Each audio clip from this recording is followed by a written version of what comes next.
Conifer trees bear cones, white pine cones, hemlock cones, spruce cones. They also tend to keep their needles all year round, as compared to the deciduous trees you see in front of them.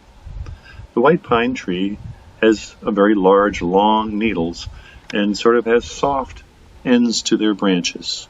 The hemlock tree, by comparison, has very short needles and tends to be very dense. The white pine needles are very, very long, and they are very, very soft when you touch them.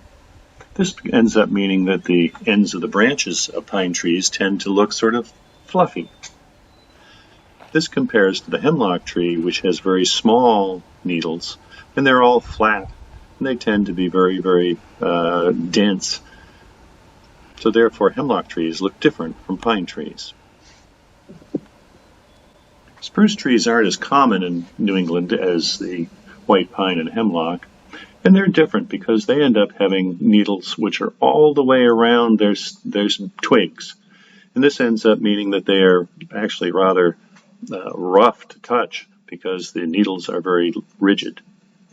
You go to the balsam, however, the balsam ends up having longer needles, and it's flat on the bottom. There are no needles on the bottom, which is the reason why people make balsam beds out of it.